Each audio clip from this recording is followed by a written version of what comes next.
Bismillahirrahmanirrahim. Assalamualaikum warahmatullahi wabarakatuh. Hai rekan mahasiswa Fakultas Hukum Universitas Wiraraja, khususnya kelas Hukum Diplomatik dan Konsuler, baik itu kelas A dan juga kelas B.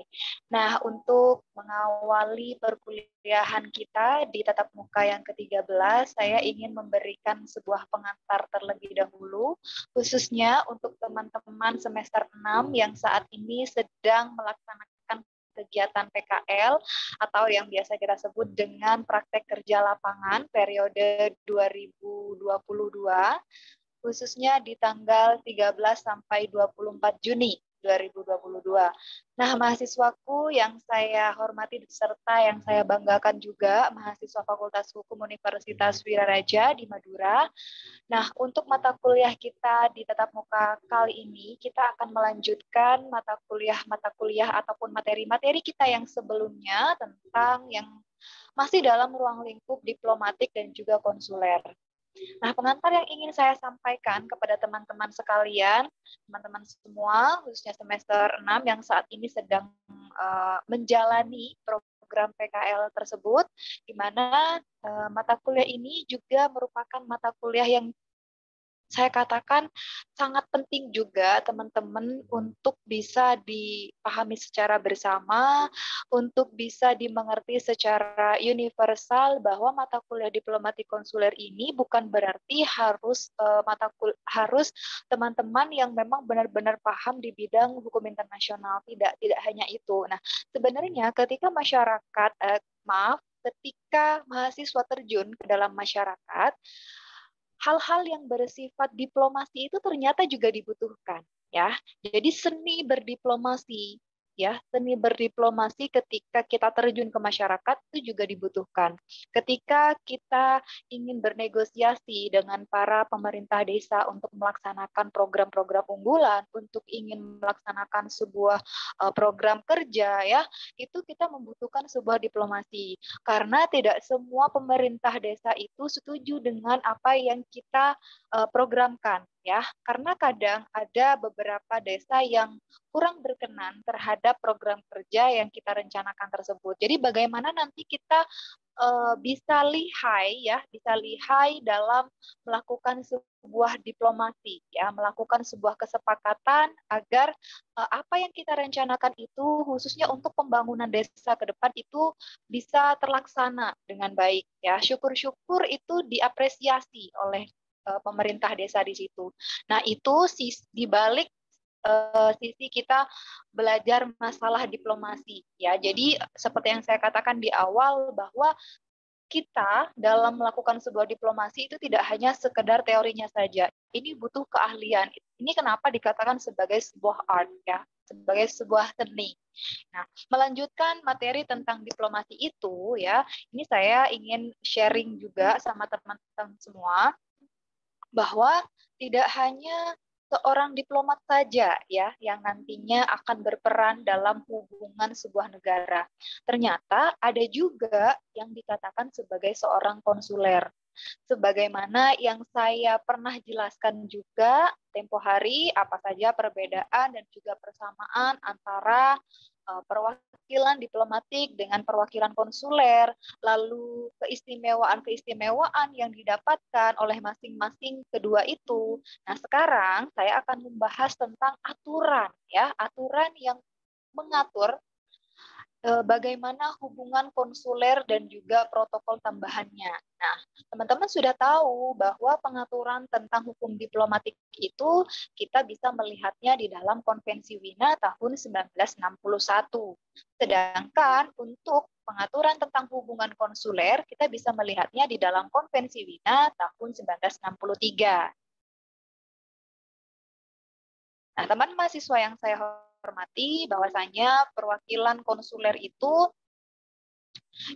juga tidak terlepas dari koordinasi, ya, tidak terlepas dari koordinasi yang ingin disampaikan juga bagi seorang diplomat, ya.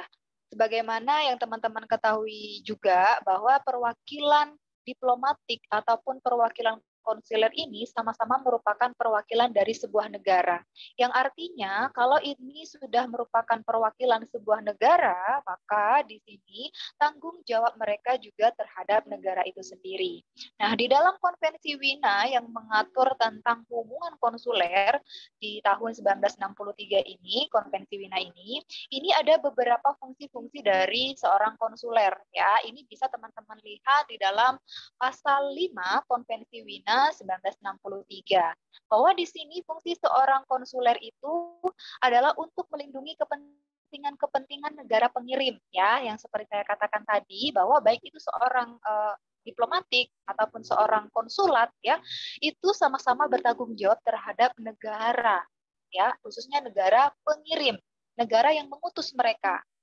Nah, di mana kepentingan-kepentingan negara pengirim dan juga para warga negaranya serta badan-badan hukum yang berada di negara penerima di dalam batas-batas yang diperbolehkan oleh hukum internasional. Maka hal ini merupakan fungsi utama dari hubungan konsuler. Seperti yang saya pernah sampaikan juga di minggu-minggu yang lalu bahwa hubungan konsuler ini sangat berbeda jauh dengan hubungan diplomatik. Nah, perbedaan jauhnya di mana? Kalau hubungan diplomatik itu, saya katakan bahwa hubungan diplomatik itu adalah hubungan bersifat politik. Ya, sedangkan konsuler tidak bersifat politik. Nah, itu kenapa di sini fungsi dari konsuler itu adalah untuk melindungi kepentingan negara pengirim dan juga warga negaranya. Ya, di dalam batas-batas apa yang diperbolehkan oleh hukum internasional. Nah, batas-batas yang diperbolehkan oleh hukum internasional itu yang dimaksudkan di luar dari hubungan secara politiknya. Nah, di mana di sini fungsi selanjutnya dari fungsi konsuler itu adalah untuk memajukan pembangunan khususnya di hukum dagangnya, hukum ekonominya, budaya, dan ilmiahnya antar kedua negara. Ya, serta memajukan hubungan persahabatan di antara kedua belah pihak negara. Nah, maka fungsi ini berarti bahwa diadakannya hubungan konsuler ini akibat kebutuhan masing-masing negara. Jadi negara melakukan sebuah persahabatan, melakukan sebuah hubungan bilateral itu karena adanya sama-sama keuntungan yang ingin mereka dapatkan. Selain itu, fungsi konsuler juga di sini adalah untuk mengetahui melalui cara-cara yang sah, ya, melalui cara-cara yang sah. Jadi melalui cara-cara konsuler seperti ini merupakan cara yang dilegalkan. Artinya mereka diutus oleh negara pengirim kepada negara penerima. Ya, mereka itu adalah selain untuk melakukan sebuah kerjasama, mereka adalah untuk mengetahui cara-cara yang sah. Untuk mengetahui apa? Untuk mengetahui apa potensi yang berada di sana, apa kelebihan di negara penerima, lalu apa yang menjadi keunggulan di negara penerima. Nah, itu bisa dijadikan sebagai dasar bagaimana nanti mereka untuk melakukan kerjasama untuk ke depannya. Nah, hal-hal ini, fungsi ini hampir sama dengan misi diplomatik. Nah, hanya saja objek dalam tugasnya yang berbeda.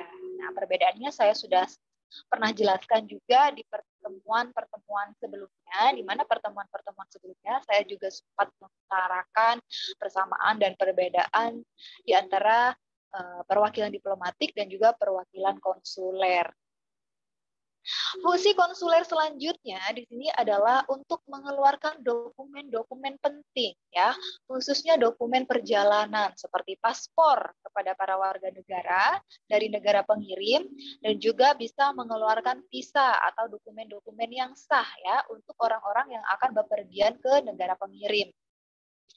Selain itu, di sini juga untuk memberikan pertolongan serta bantuan kepada warga negara dan juga badan-badan hukum dari negara pengirim. Nah, misalkan Indonesia, warga negara Indonesia yang saat ini berada di Kairo, ya. Ketika warga negara Indonesia yang berada di Kairo memiliki permasalahan, nah maka yang berpotensi ataupun melakukan bantuan terhadap warga negara Indonesia yang berada di Kairo itu adalah konsulat yang berada di negara Kairo yang telah dikirim oleh Indonesia. Selain itu, fungsi dari konsuler itu adalah untuk melaksanakan hak-hak pengawasan dan pemeriksaan, dan yang pemeriksaan ini adalah untuk disyaratkan di dalam negara hukum dan peraturan negara penerima terhadap kapal-kapal kebangsaan negara pengirim, ya, dan kapal udara yang telah didaftarkan di negara tersebut. Di negara mana? Yaitu di negara penerima. Serta terhadap para awak kapal. Hal ini merupakan fungsi turunan dari poin yang pertama. Kalau poin yang pertama tadi menyatakan untuk melindungi kepentingan-kepentingan negara pengirim, maka di poin yang keenam ini adalah untuk melaksanakan hak-hak pengawasan itu. Ya, hak-hak pengawasan ini kemudian disyaratkan di dalam hukum dan peraturan negara penerima. Nah, selain itu, fungsi dari konsuler ini juga untuk mengeluarkan bantuan kepada kapal-kapal dan pesawat udara tersebut. Kalau di poin 5 tadi adalah untuk melindungi warga negara Indonesia yang apabila terjadi perbuatan melawan hukum di sana, lalu terjadi hak-hak yang mereka tidak bisa didapatkan, sehingga hal ini mengakibatkan sebuah akibat hukum terhadap warga negara Indonesia, dan ini perlu untuk mendapatkan pertolongan. Nah, di sini peran dari seorang konsuler. Untuk hal itu, maka di sini apabila ada kapal-kapal ataupun pesawat udara yang membutuhkan bantuan, maka di sini juga berperanlah seorang konsuler, ya. Kemudian di sini dalam melakukan penyelidikan atas suatu kecelakaan misalnya yang terjadi di kapal-kapal tersebut ataupun pesawat udara tersebut, dan untuk menyelesaikan perselisihan apapun di antara pemimpin, perwira, dan pelaut, maka itu diwenangkan oleh hukum dan peraturan di negara pengirim. Nah, hal ini membutuhkan koordinasi yang sangat intens antara wakil konsuler dan wakil pemerintah negara penerima.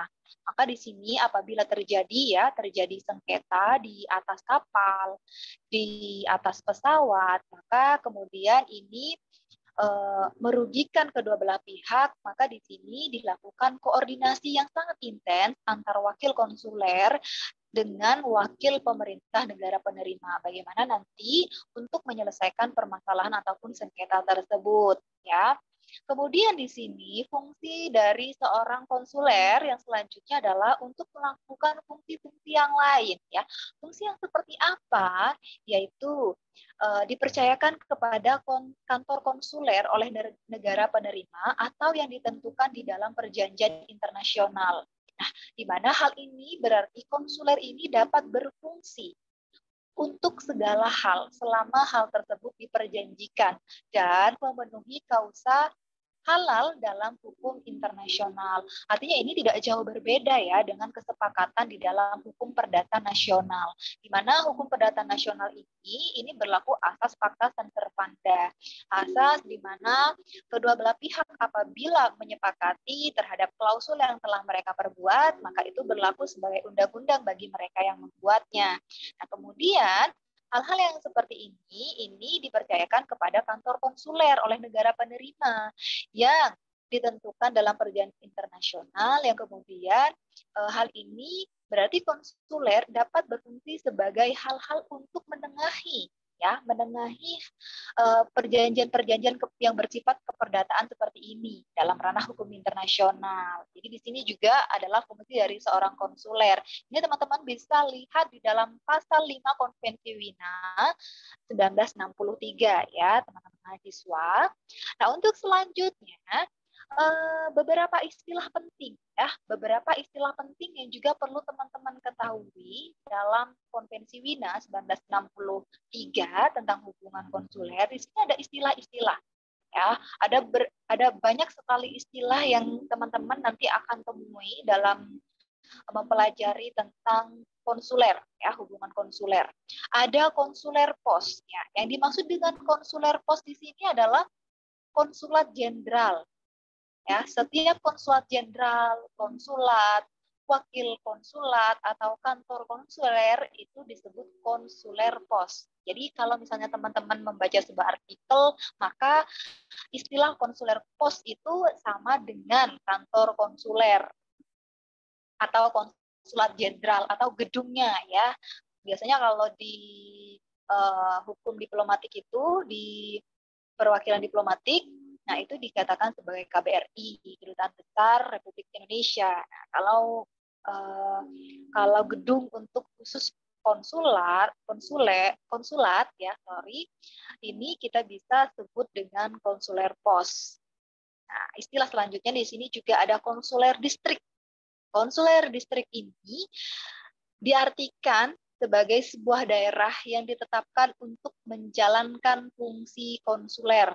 Jadi distrik ya, kedaerahan. Jadi konsuler distrik ini berarti daerah yang ditetapkan memang untuk ditujukan fungsinya adalah sebagai fungsi konsuler.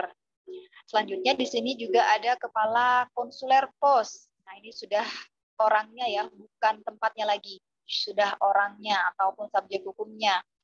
Di mana konsuler pos ini berarti orang yang memang diberikan kepercayaan untuk bertindak dalam kapasitasnya sebagai wakil negara pengirim. Nah, kepala konsuler pos ini biasanya dianggap sebagai kepalanya, dianggap sebagai ketuanya, pimpinan tertinggi di dalam konsuler pos itu. Jadi dia yang biasanya membuat kebijakan, memutuskan kebijakan tersebut, ya, memberi putusan dan melaksanakan, memerintahkan untuk melaksanakan dari hasil kebijakan itu. Ya, dia yang mempunyai kewenangan untuk itu dikatakan sebagai seorang kepala konsuler pos. Selanjutnya di sini juga ada istilah petugas konsuler. Nah, petugas konsuler ini berarti setiap orang termasuk kepala konsuler ya, termasuk kepala konsuler pos yang dipercayakan untuk melaksanakan fungsi konsuler. Nah, itu yang dikatakan sebagai petugas konsuler ya, rekan mahasiswa.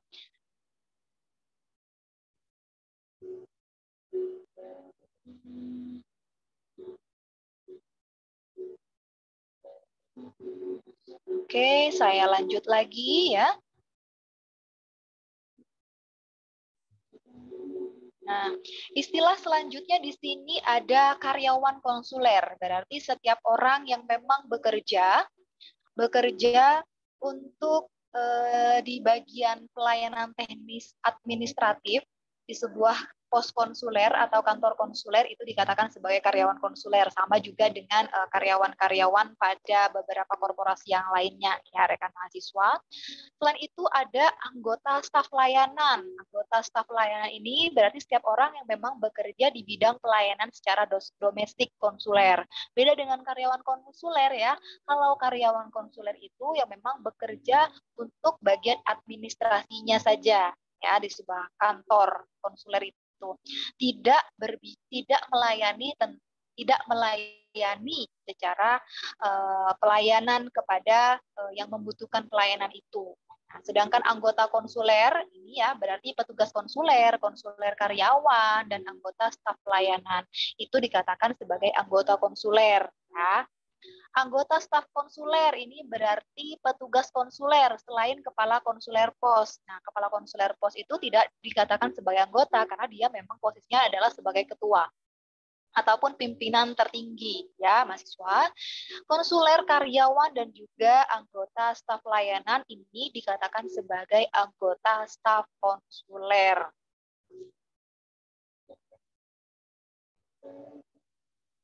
Istilah selanjutnya yaitu konsuler bangunan adalah bangunan atau bagian bangunan dan tanah pendukung untuk menjalankan fungsi konsuler. Terlepas dari kepemilikan, digunakan khusus untuk keperluan pos-pos konsuler.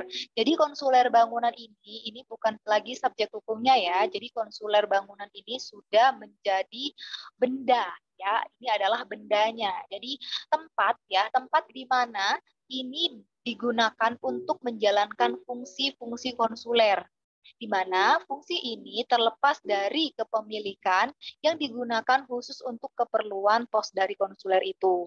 Ada anggota staf pribadi. Ya, anggota staf pribadi ini berarti setiap orang yang bekerja secara eksklusif di bidang swasta dari anggota pos konsuler. Jadi anggota staf pribadi ini berbeda dengan staf yang biasa tadi untuk memberikan pelayanan dan juga di bidang administrasinya. Beda karena anggota staf pribadi ini memang bekerja secara eksklusif di layanan swasta dan juga anggota pos konsuler. Sedangkan anggota di bidang konsuler arsip ya ini ada istilah juga konsuler arsip. Nah, ini juga merupakan anggota di mana ini berada di bawah kepemimpinan seorang kepala pos konsuler, di mana di sini meliputi semua surat-surat. Jadi segala pendokumenan ya, arsip mengarsip, surat menyurat, korespondensi, buku, film, semuanya yang bersifat arsiparis itu dikelola oleh seorang staf konsuler arsip. Sehingga hal ini digunakan dan juga memang dibutuhkan untuk petugas konsuler agar tetap aman. Dan dokumennya itu bisa dicari ketika memang dibutuhkan suatu saat. Nah, teman mahasiswa, di sini kalau misalnya teman mahasiswa itu ya ingin mengetahui tentang kepala konsuler pos yang memang ditunjuk oleh negara pengirim, teman-teman ini juga bisa melihat di dalam pasal 10 ya, di dalam pasal 10 Konvensi Wina 1963. Mana dalam pasal ini yang mengatur bahwa kepala konsuler pos itu ditunjuk oleh negara pengirim. Ya, seperti yang saya katakan sebelumnya, yang menandatangani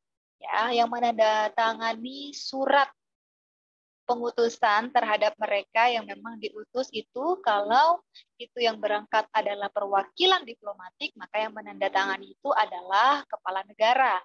Sedangkan untuk perwakilan konsuler yang menandatangani itu adalah Kemenlu, Kementerian Luar Negeri. Ya, jadi hal ini ditunjuk oleh negara pengirim dan diakui pelaksanaan fungsinya oleh negara penerima. Itulah yang dikatakan sebagai hubungan konsuler secara resmi. Jadi artinya bagaimana nanti mereka melakukan sebuah hubungan kerjasama secara legal. Nah, wakil konsuler ini tunduk pada ketentuan Konvensi Wina ya tahun 1963. Di mana formalitas untuk penunjukan dan juga penerimaan kepala konsuler ini ditentukan oleh undang-undang, peraturan, serta kebiasaan dari negara pengirim dan juga negara penerima.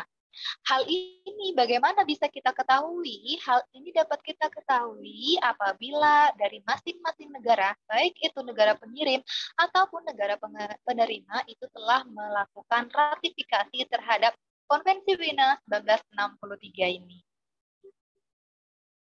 Kemudian rekan mahasiswa, pengaturan mengenai berakhirnya fungsi dari perwakilan konsuler. Di sini ada 3 hal.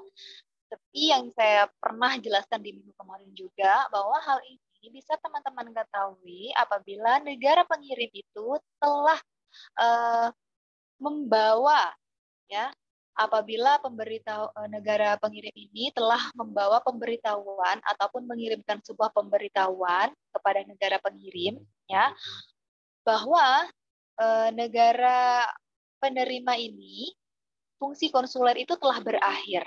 Jadi pemberitahuan ini dilakukan oleh negara pengirim kepada negara penerima bahwa fungsi konsuler mereka itu telah berakhir.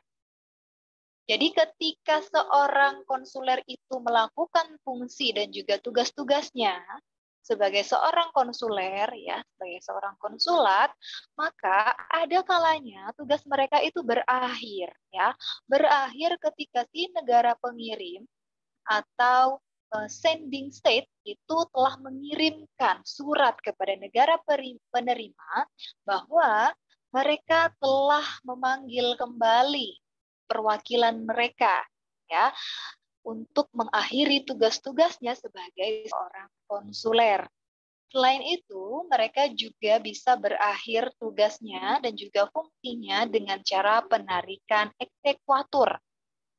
Ada juga berakhir karena pemberitahuan oleh negara penerima kepada negara pengirim ya, kepada sending state, bahwa negara penerima itu tidak menganggap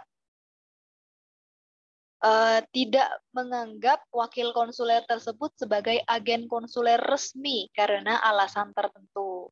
Nah, jadi kalau misalnya di sini ada terjadi permasalahan antara negara pengirim dengan perwakilan konsuler, maka negara pengirim itu berhak memberikan pemberitahuan kepada negara penerima bahwa perwakilan tersebut sudah bukan merupakan perwakilan resmi lagi dari negara pengirimnya.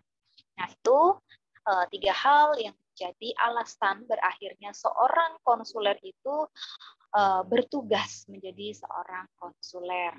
Rekan mahasiswa, pengaturan hubungan konsuler dan perwakilan konsuler ini dalam sejarahnya itu berkembang melalui tahapan-tahapan pertumbuhan, di mana tahapan-tahapan pertumbuhan ini secara hukum internasional itu baru dikodifikasikan pada tahun 1963 ya dalam Konvensi Wina ini tentang hubungan konsuler, di mana hal ini disponsori oleh Perserikatan Bangsa-Bangsa. Nah, hal ini memang didukung ya oleh PBB.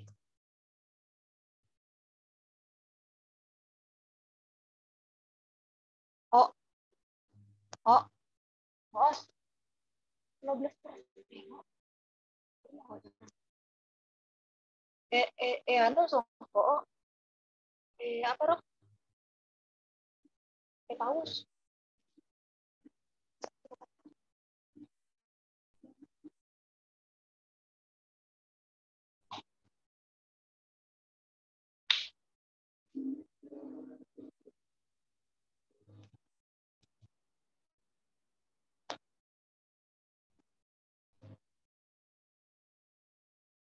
Terus mau terus apa? Mau terus rekaman?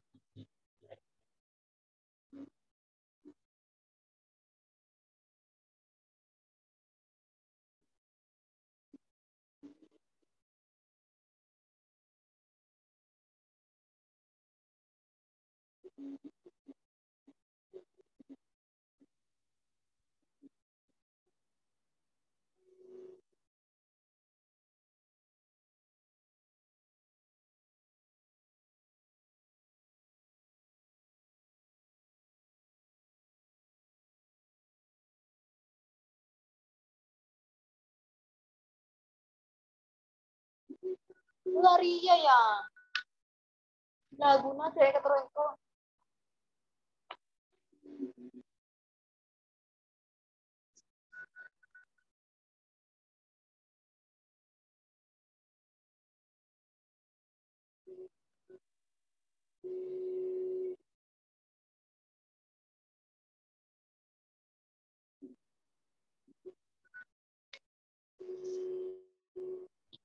Konvensi ini yang diadakan di Wina pada tahun 1963, di mana hal ini juga didukung oleh PBB, dan ini terdiri dari 79 pasal, di mana keseluruhan dari pasal-pasal ini adalah mengenai hubungan konsuler. Ya, hak-hak dan kekebalan-kekebalan juga diatur di dalamnya, di mana di sini akan meningkatkan hubungan persahabatan antar bangsa-bangsa tanpa membedakan ideologi, sistem politik, ataupun sistem sosial dari masing-masing negara yang telah bersepakat di dalam Konvensi Wina tahun 1963 ini.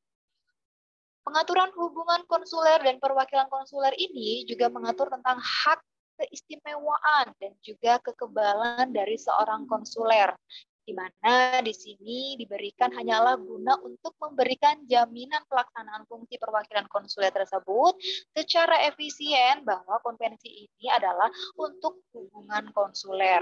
Nah, rekan-rekan mahasiswa yang saya hormati, hubungan-hubungan konsuler ini pada umumnya nantinya kemudian akan difasilitasi, ya, difasilitasi oleh hak-hak istimewa dan juga kekebalan kantor perwakilan konsuler, pejabat konsuler, ya, baik konvensi Wina ini mengenai hubungan diplomatik maupun konvensi Wina mengenai hubungan konsuler, di mana masing-masing ini pasti akan dilengkapi dengan protokol opsionalnya mengenai hal memperoleh kewarganegaraan dan juga protokol opsional mengenai penyelesaian sengketa.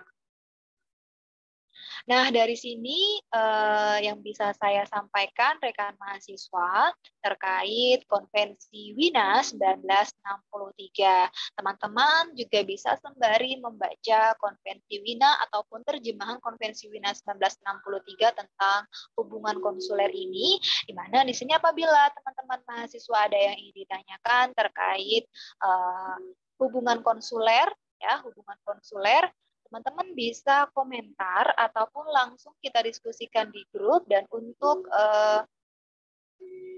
penonton yang memang saat ini sedang menonton video saya, mungkin ada yang ingin diklarifikasi, ingin disampaikan, ingin didiskusikan, monggo dipersilahkan. Dan untuk mahasiswa saya yang saat ini sedang menempuh mata kuliah di Hukum Diplomatik Konsuler, ya, tahun akademik 2021-2022 semester genap, semester 6, ya, teman-teman mahasiswa, untuk absensi bisa melakukannya di kolom komentar di bawah ini. Nah, rekan mahasiswa, itulah materi dari saya di tatap muka yang ke-13 kali ini tentang Konvensi Wina pada tahun 1963.